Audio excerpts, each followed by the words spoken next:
नमस्कार दोस्तों, आज हम सुनेंगे सोमवार की व्रत कथा।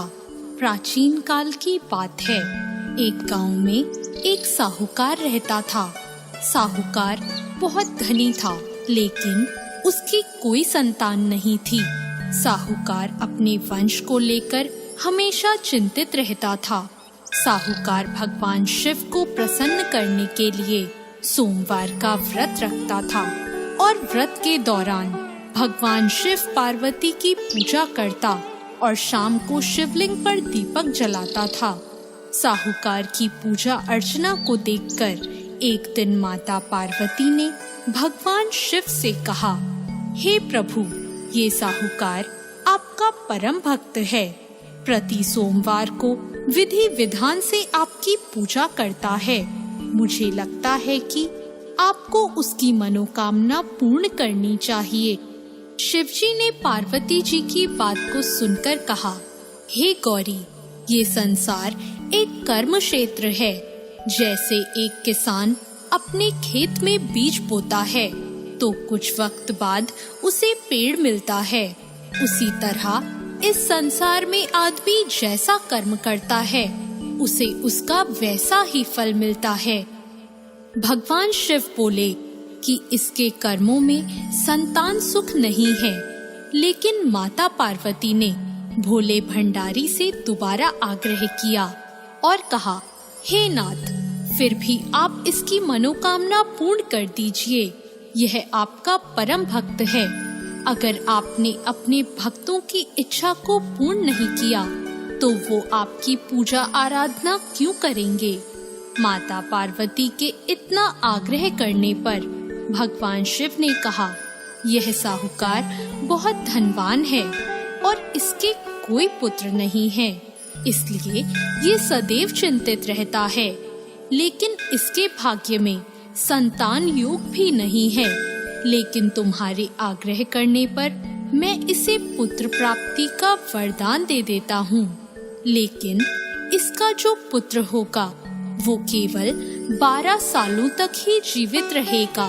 फिर एक रात्रि शिवजी ने साहूकार को स्वप्न में दर्शन दिए और कहा कि उसको जल्द ही पुत्र रत्न की प्राप्ति होगी, लेकिन उसका पुत्र दीर्घ आयु नहीं रहेगा, बल्कि केवल 12 वर्ष तक ही जीवित रह पाएगा। यह बात सुनकर साहूकार ना तो प्रसन्न हुआ और ना ज्यादा दुखी हुआ। साहूकार ने इस बात को सुनकर भी पूजा अर्चना जारी रखी और कुछ दिनों बाद साहूकार की पत्नी गर्भवती हो गई और उसने एक सुंदर बालक को जन्म दिया। बालक के जन्म से घर पर हर्षो उल्लास का माहौल था, लेकिन साहूकार खुश नहीं था, क्योंकि उसको पता था कि उसके बालक का यह जीवन केवल 12 वर्ष तक का ही है और उसने किसी को भी यह बात नहीं बताई थी।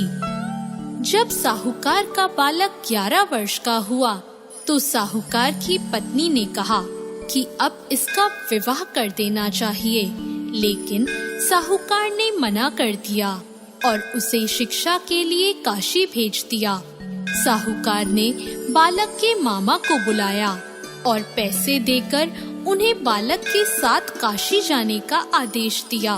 फिर साहूकार ने मामा भांजे से कहा कि वह काशी जाते समय रास्ते में यज्ञ करते हुए और ब्राह्मणों को भोजन कराते हुए ही जाए।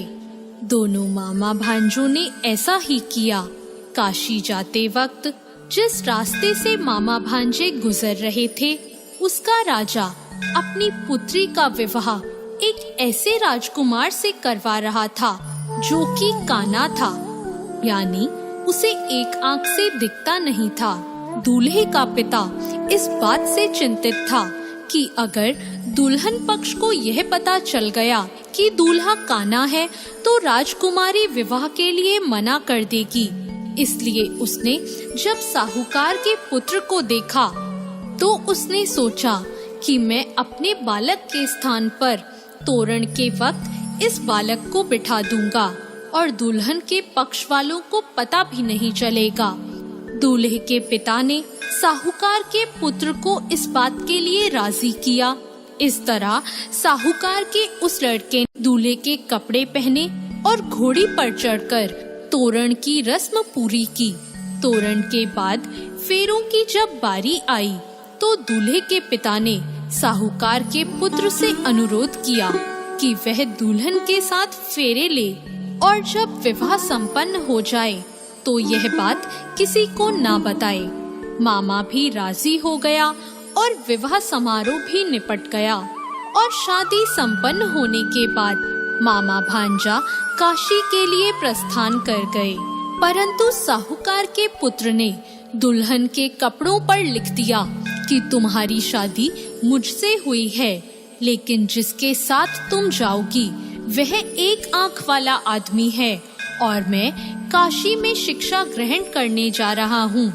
जब राजकुमारी ने यह बात पढ़ी तो उसने राजकुमार के साथ जाने से इनकार कर दिया और अपने पिता से कहा, यह मेरा पति नहीं है, मेरा पति शिक्षा ग्रहण करने काशी गया है।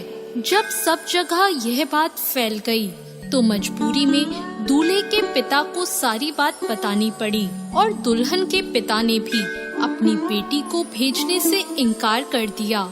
इधर मामा भांजे दोनों काशी पहुंच गए और बालक शिक्षा ग्रहण करने लगा और मामा ने यज्ञ कराना भी शुरू कर दिया। जब साहूकार का पुत्र 12 साल का हो गया तो एक दिन वो अपने मामा से बोला कि उसकी तबीयत ठीक नहीं है और वह सोने अंदर जा रहा है। साहूकार का पुत्र अंदर सोने गया और उसकी मृत्यु हो गई। कुछ देर बाद जब मामा अंदर पहुँचे, उन्होंने जब अपने भांजे को मरे हुए देखा तो वो बहुत दुखी हुए, परंतु वह रो नहीं सकते थे वरना उनका यज्ञ अधूरा रह जाता।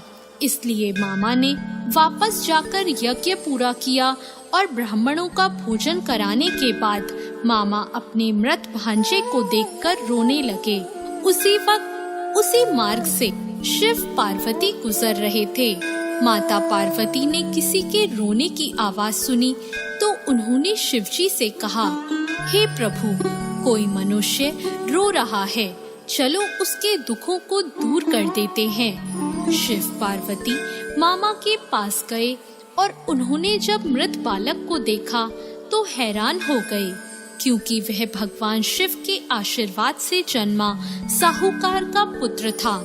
माता पार्वती ने कहा, हे नाथ, यह तो साहूकार का पुत्र है जिसको आपने केवल 12 वर्ष तक का जीवन दिया था। पार्वती जी ने मृत बालक को देखा तो उन्हें दया आ गई और उन्होंने शिवजी से कहा, प्रभु, आप इस बालक को जीवन दान दे दीजिए, वरना इसके माता पिता जीते जी मर जाएंगे। माता पार्वती के आग्रह करने पर शिवजी ने उनकी बात मान ली और उसे जीवन दान दे दिया। साहूकार का पुत्र जीवित हो गया और मामा भांजे अपने घर की ओर प्रस्थान के लिए चल दिए। रास्ते में साहूकार का पुत्र उसी शहर से गुजरा जहां उसका विवाह हुआ था। दुल्हन के पिता ने बालक को पहचान लिया और मामा भांजों को लेकर अपने महल आ गए। दुल्हन के पिता ने एक समारोह किया और अपनी पुत्री को साहूकार के साथ भेज दिया। जब साहूकार का बालक अपने घर पहुंचा तो उसके माता पिता छत पर बैठे थे और सोच रहे थे कि अगर उनका पुत्र सही सलामत वापस नहीं लौटा तो वे दोनों भी इसी छत से कूदकर अपनी जान दे देंगे। पर उसी समय उसके मामा वहां आ गए और उन्होंने बताया कि उनका पुत्र जीवित है और विवाह करके वापस लौटा है। साहूकार ने अपने बालक को जीवित देखा तो खुशी से उसका स्वागत किया और साहूकार का पूरा परिवार खुशी खुशी अपना जीवन बिताने लगा।